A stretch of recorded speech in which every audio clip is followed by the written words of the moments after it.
Mentioned in just the last story, Cindy, that a consideration is where your employees are based. One thing that DeepSeek has drawn some sort of thoughts on is where it is based. Its data centers are all in China, and that's caused some consternation, right? Because regardless of the openness, of the model or the openness of the organization, it is still more or less state run there, right? So that is causing some consternation among some, but it has met mostly with sort of a weird sort of optimism mixed with, mixed with the fact that Nvidia's stocks plummeted. And so it's like people are afraid of it, and I should say people, I mean, sort of the industry is sort of like, oh no, but also, yes, this is so neat. Welcome to the HR Huddle podcast, presented by Sapient Insights Group, the ultimate resource for all things HR. It's time to get in the huddle.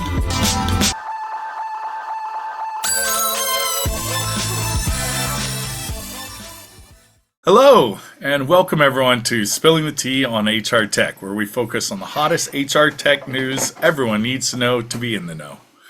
We break down the news of the week and help you make sense of what it means for our industry and how it can impact your organization. We're recording today on January 31st, 2025, bringing you all the news you can use this week. And I am your host, Cliff Stevenson, Director of Research for Sapient Insights Group, a research and advisory firm. And joining me today for the conversation is a special guest, Cindy Maurer, Senior Consultant for Sapient Insights Group. Welcome to the show, Cindy. Hi, Cliff. Hi, everyone. Thanks for having me. Wonderful to be here. Now, audience, don't worry if you're regular listeners. Stacy is just taking a well-deserved vacation. Of course, being Stacy, she's also in constant contact with us. In fact, many of the stories that we'll discuss this week, she sent in with some of her thoughts. So thank you, Stacy, but please do try to enjoy your time away. Not everything is about HR tech. Or maybe it is. I don't know. Cindy, first question, is HR tech the most important thing in the world? Maybe not. maybe. Your family. It's like that part in Conan where the old man asks Conan, what is best in life, and he says HR tech. So this is what happens when Stacy's not here. The show's gone off the rails already. But let me run through some notes before we get into the stories. So the research report, that's near and dear to my heart, well, to everyone's, but it is available. Cindy, you did quite a bit of work on that, wrote sections of that, and helped edit. So thank you for that. It is available. All the individual segments are available for purchase on our website now, too.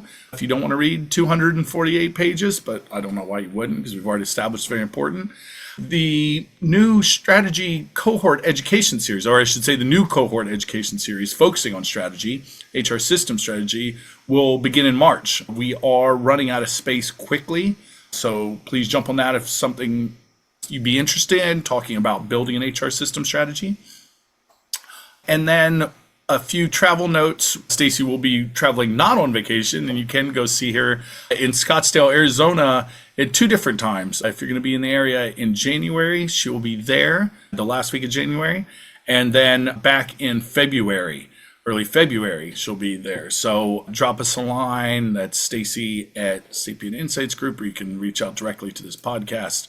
Or if you're watching us on YouTube, hello, we are there as well. You can write in the comments. There's lots of ways to get in touch with us. And in fact, if you can't get enough of, so Stacy and I, on February 18th, we'll be doing a webinar for HR Executive Magazine. It's called Where Are HR Leaders Spending Their Time and Budgets in 2025? I think the title is pretty self-explanatory, so no need to go to what that's all about. And if you notice that I'm kind of going quickly, it's because we've got a lot of news, don't we, this week, Cindy? Oh, yeah, a lot happening in this space, for sure. Yeah, so during the sort of winter time, at least for those of you in the Northern Hemisphere, it had sort of slowed down. So that is not the case now. We've got all sorts of stories involving everything from acquisitions, new partnerships, some personnel moves, And there's just been a lot happening. As we've talked about before, there's really a blending now of, what constitutes also HR news, right? There's just things that are, we're going to talk about DeepSeek. That's probably something that anyone that follows tech at all has been noticing. And that obviously has implications for HR, as we always talk about AI. But let's start off with some of the acquisitions. Some of the big news. 15.5, who we've discussed before on the show, acquires Kona.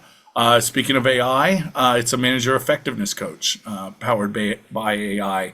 And this really works into 15.5's whole philosophy, right, of, helping organizations succeed by focusing on outcomes. And that's what they saw a lot of with this Kona tool organization, everything that they have, especially with the move towards more and more virtual work.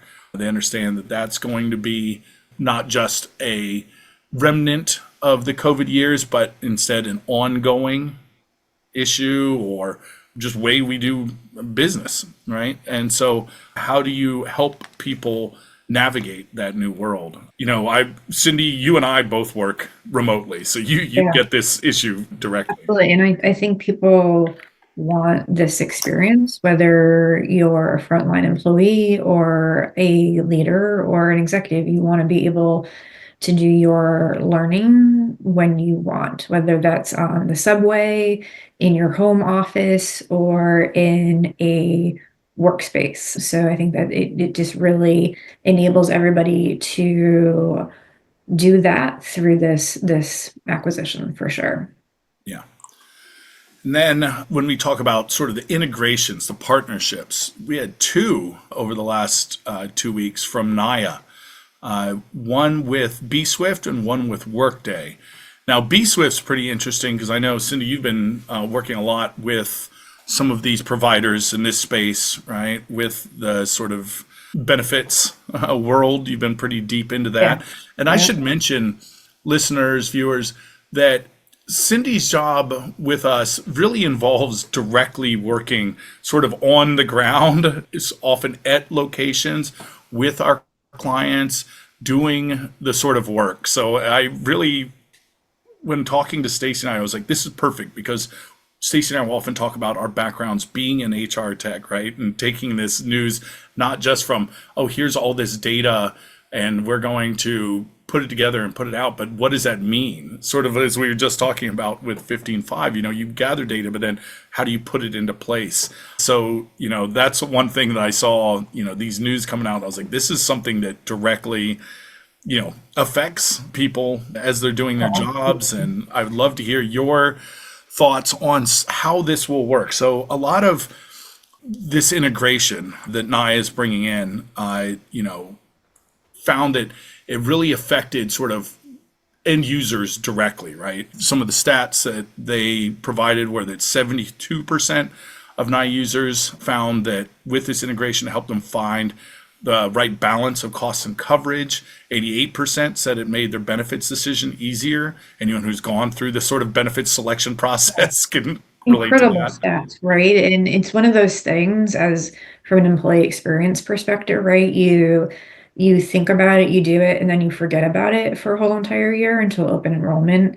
And unless you're a savvy purchaser, unless you're probably an actuary or you're in finance, you're not actually spending a lot of time thinking about your benefit selections, or unless you've had a life event. Right. And so I really, from a practitioner standpoint, and from being somebody who has led open enrollment, it's, really helping the employees think about it more smartly, instead of just like, let me get through this, so I can go back to my day job, right? And really helping them understand that it's tied to their whole employee experience and their whole total rewards, and it can only help improve employee engagement. I think it's people are going to see upticks in it for sure.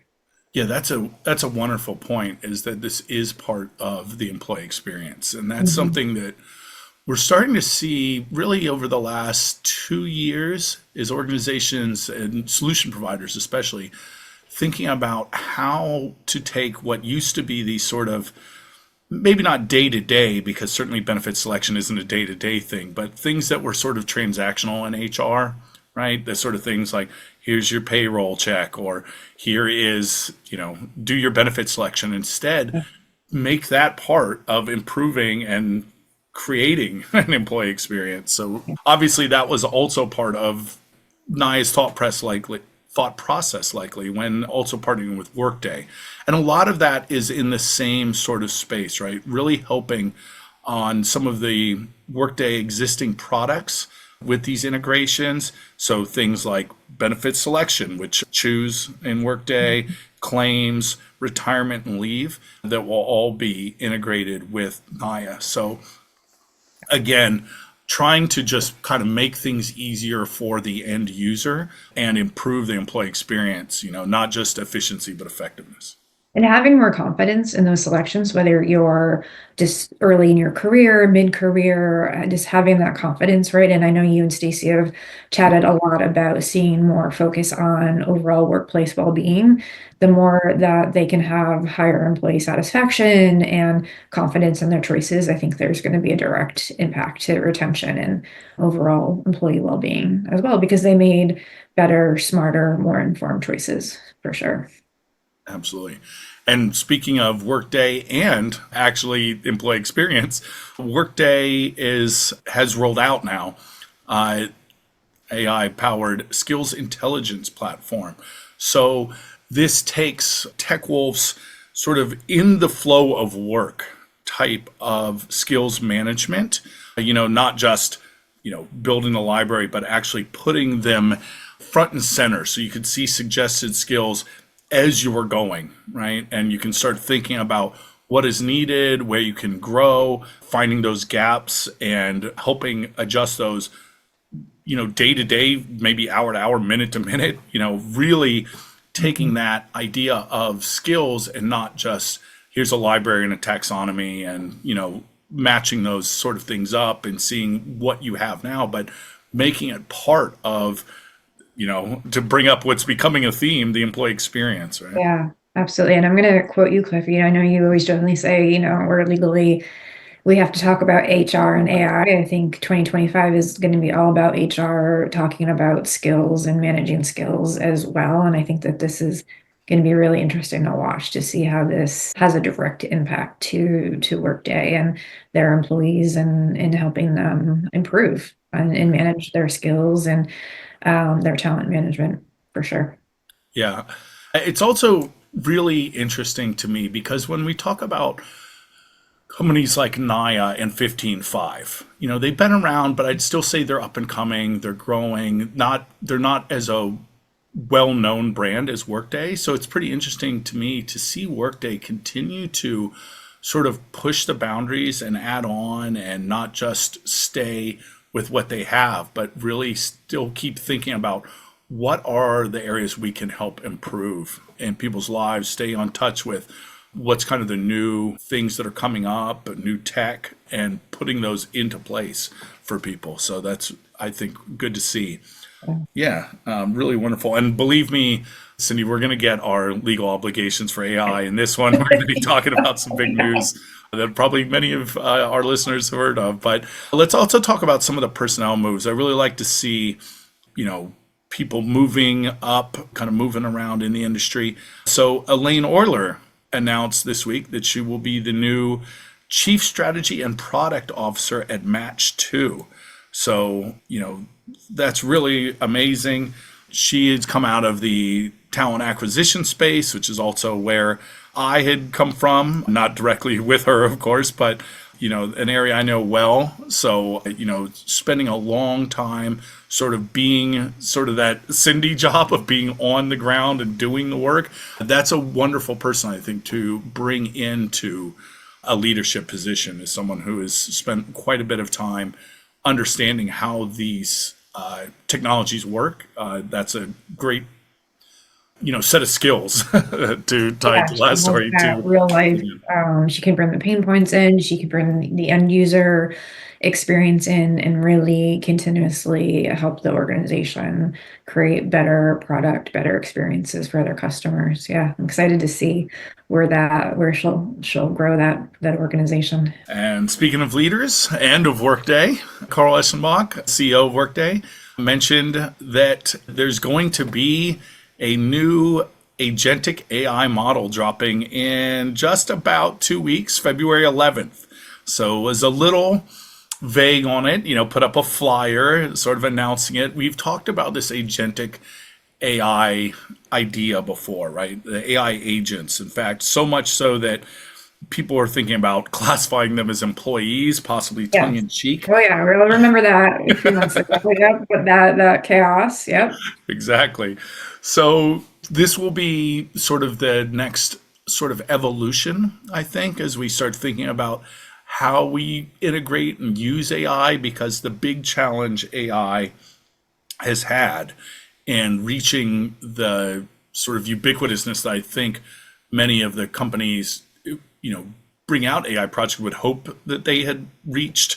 The big challenge has been use cases, right? How is this useful for me? What is this in my day-to-day life besides it's got to be beyond summarizing emails if we're Right. going to spend this much money on it.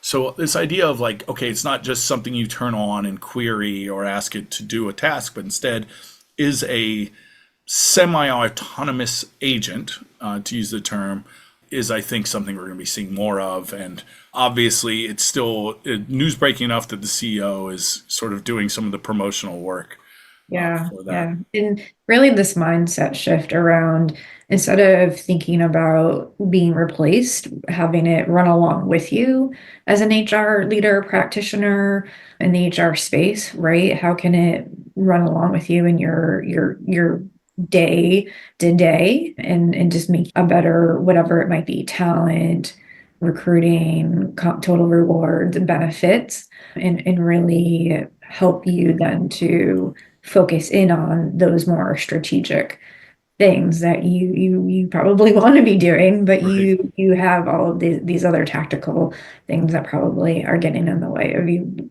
focusing on those things. So That's exactly it. Exactly. I mean, ideally, right? yeah, That's where we're we'll see hoping it where goes. that goes. Yeah. One thing that we do know where it's going is this idea of pay equity. We started to see some broad laws in EU. We knew that there was possibly some coming in the US. For any of our US listeners, will know why that I'm a little hesitant to say what's going to happen in terms of equity laws in the US in the next 4 years. If you're lucky enough to not follow US news, there's been a push back against many sort of DEI initiatives from the US government in these first bit of a new administration that we have. So I'm not really sure what's going to happen here, but we do know there's going to be a lot of laws worldwide on pay equity.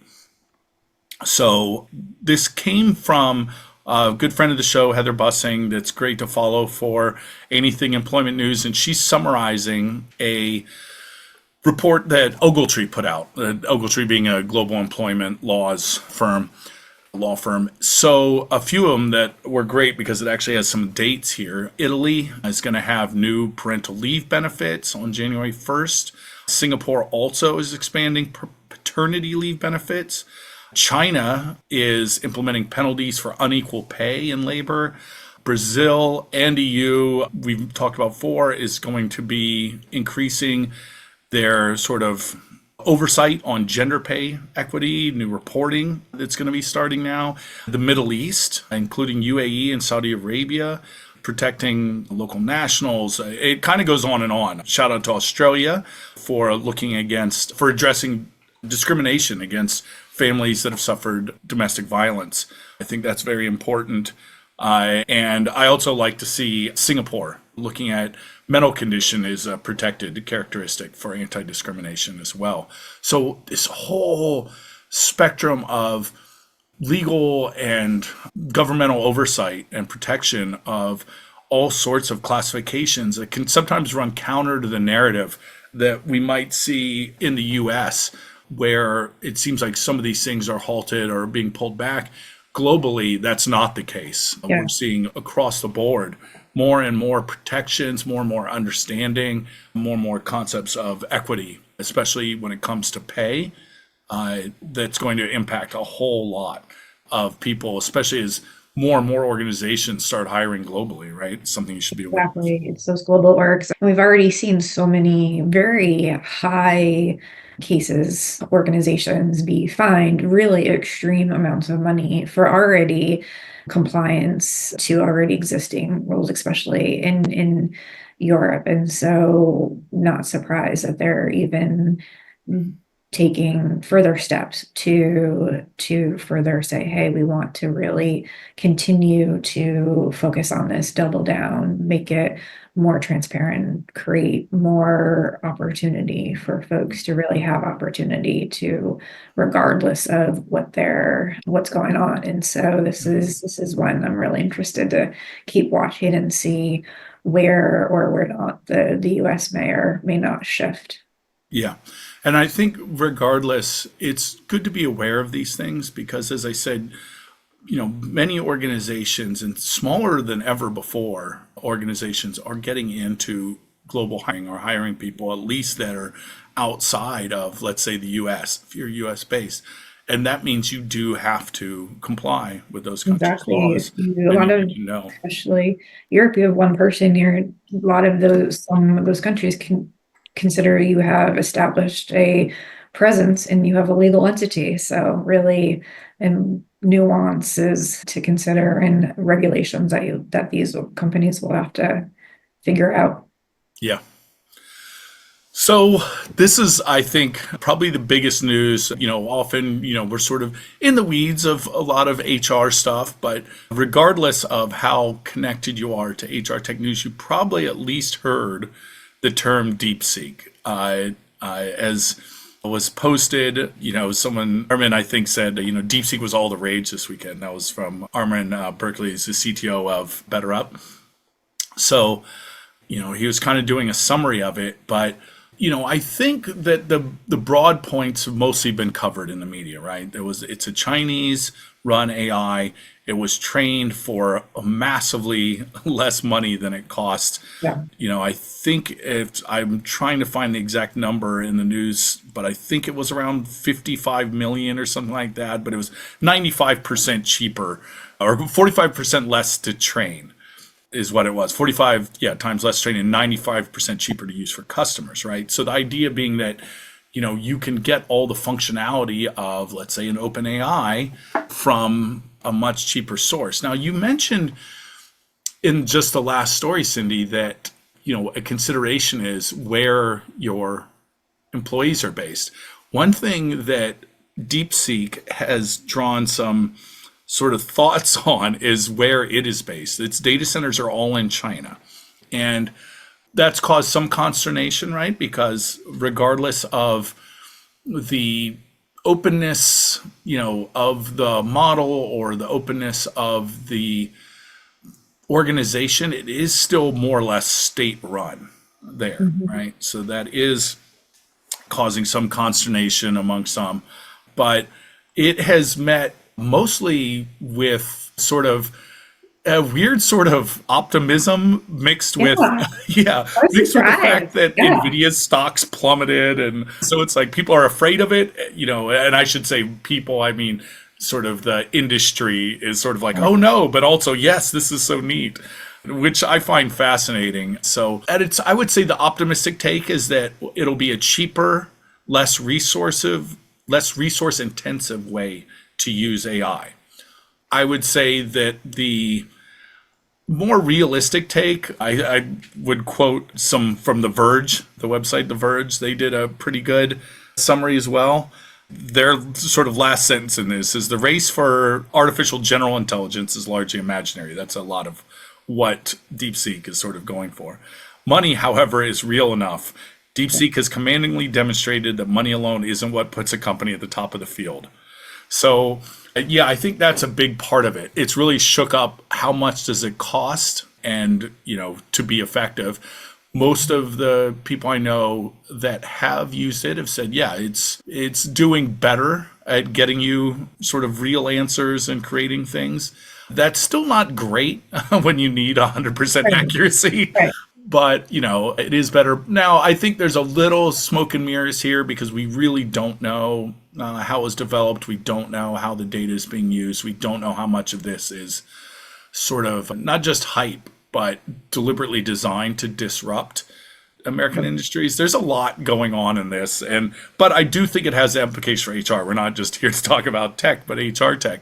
And we know that many of the systems, when we talk about it being AI powered, a lot of times they are using OpenAI, which runs ChatGPT, their infrastructure, or their systems to power their own AI systems or even their agent models. So this is something you probably saw outside even of work, Cindy. Did you? Oh yeah, everybody was talking about it. I feel like you could not go to a social event or a family event, and this was yeah, it was everybody was talking about it. Every generation was talking about this. Like, what is it? To, oh my gosh, have you downloaded it? To, look what I just asked it.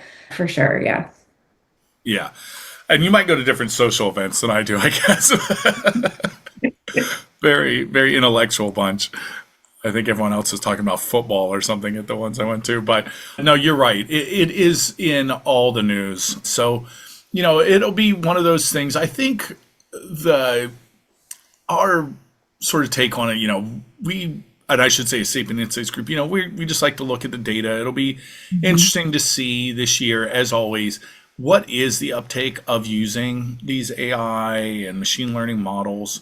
We've seen for the 2 years that we've really been tracking it that it's a very slow uptake. We're in the 20% range of organizations that are using this in a day-to-day.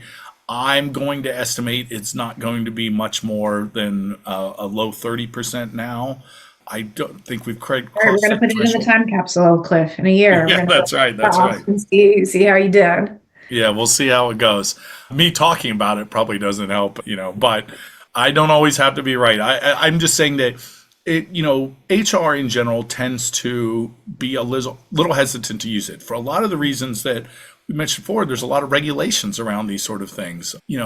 It's not just the data security and privacy, although that matters quite a bit for the IT and finance spaces, but also, just does this run afoul of any hiring or discriminatory laws if you're using any of these sort of models for promotions or selection or anything like that?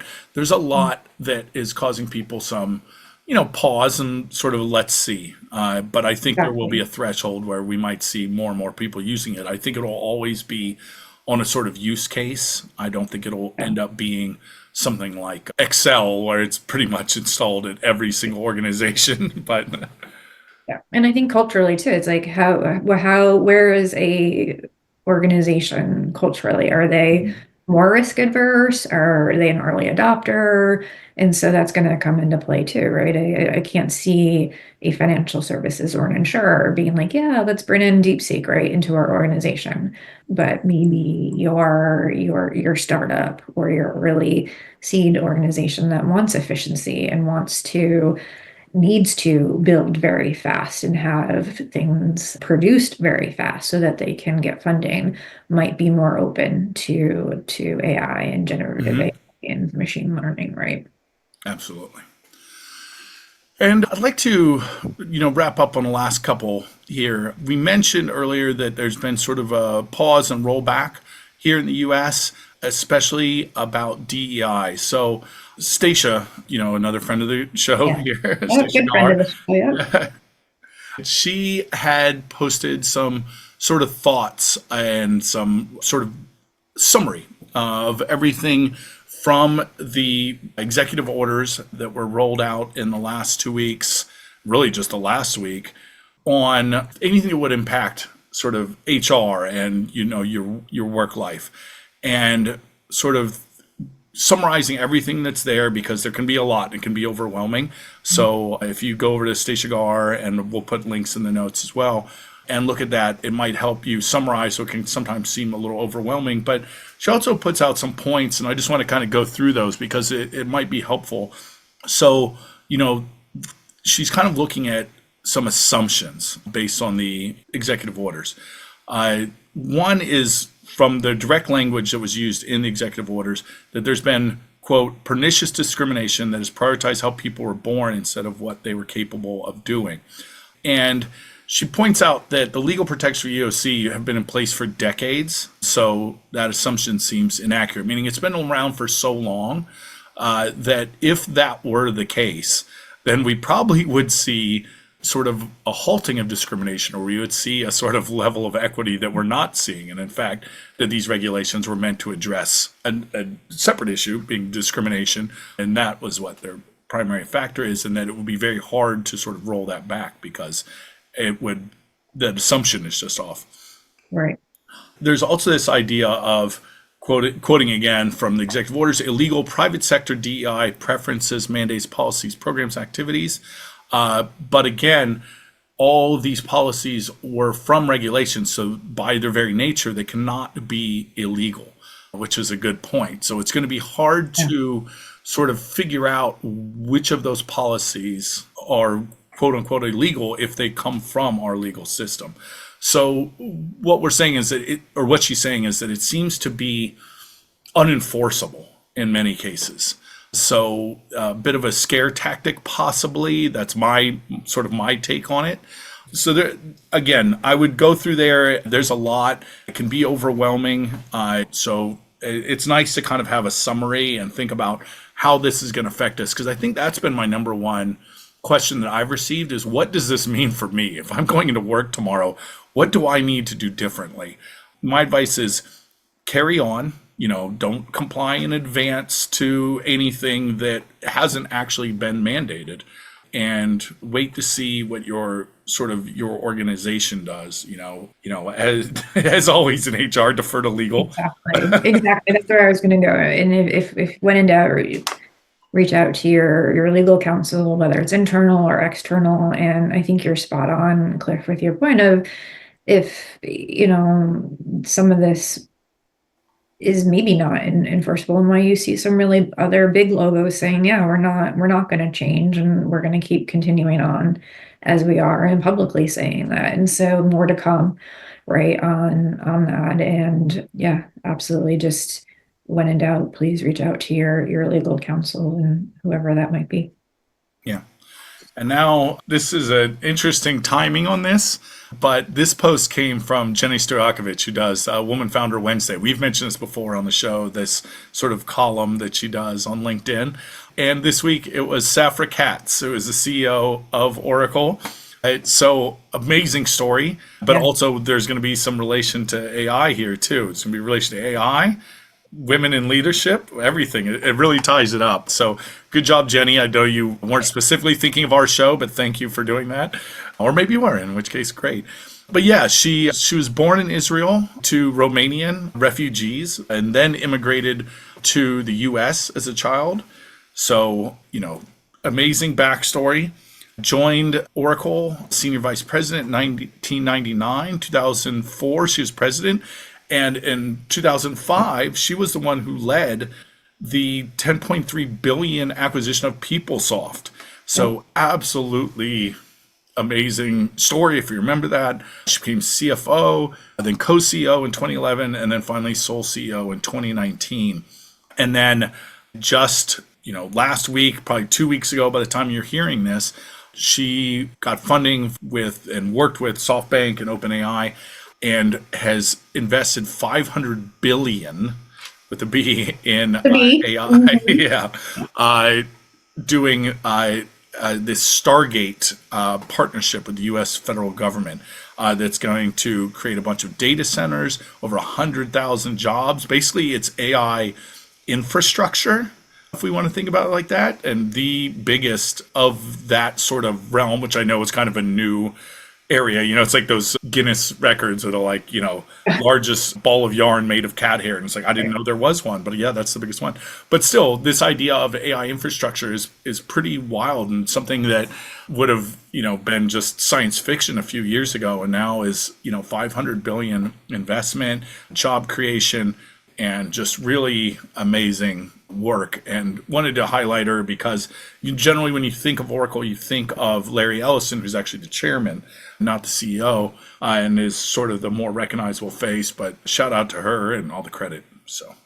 Yeah, and as somebody who's graduated from an all-women's business school, I love to hear all of these stories and promote all of the women leaders and shout their names as loud and as you can, because I think we need to just remind folks of these stories, especially when they might be overpowered by other names that are more women are out there. So yeah, very exciting. I'm very excited for her and her success, and very excited to see where this investment goes and how it can impact this space for the better too.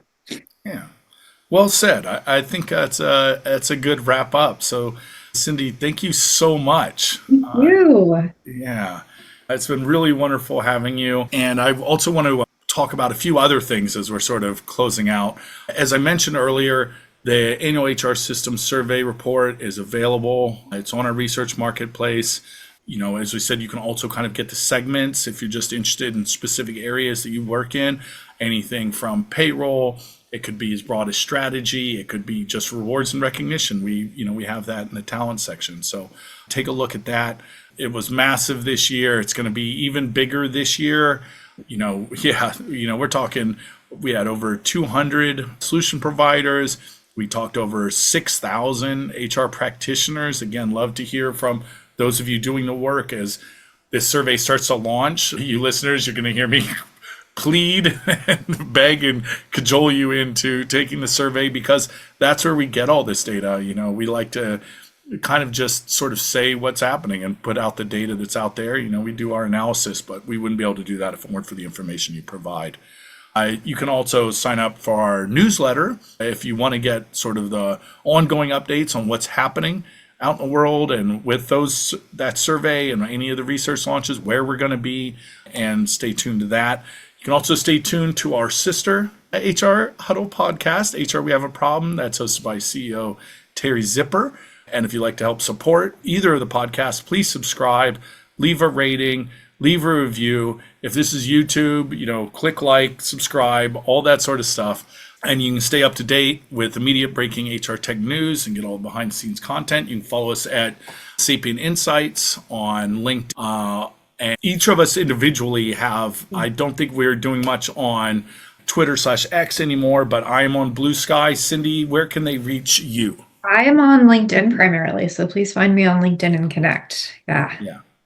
So Cindy, I think that's a standard spelling, and the last name is Maurer, if you are trying to find her, because I probably butchered the pronunciation. No, that's great. I kind of made a cat noise, I think. The cat had been in the room, so there you go. But yeah, thank you very much, Cindy. And thank you also to Brand Method Media Group, who helps us produce our podcast, run by their amazing founder, Kelly. Our marketing team, which is led by this really wonderful person I know named Cindy Maurer. And also I love Summer Oriano, who's there too. Hi, Summer. But biggest thanks, and the heart really goes out to our listeners and community. As I said, we really couldn't do this without you. It's really wonderful. We really enjoy talking about this sort of stuff. I love being able to frame any of the news I have. And, you were talking, Cindy, about being in these sort of social settings. It's all really great to me, because when I hear news, instead of just kind of going, oh yeah, that's happening, I immediately start thinking like, what does this mean? How will this affect others? And it's really nice because it lets me sort of pause and reflect on these sort of things. So thank you, listeners and community. And we loved getting all the comments that we have. So please send those in, questions, comments. You can reach us anytime. And that's it for this episode of Spilling the Tea on HR Tech. We hope it's been just the brew you need to start your engines running this week. And we'll be back in another 2 weeks with another pot of boiling hot HR tech updates and insights. Bye, everyone.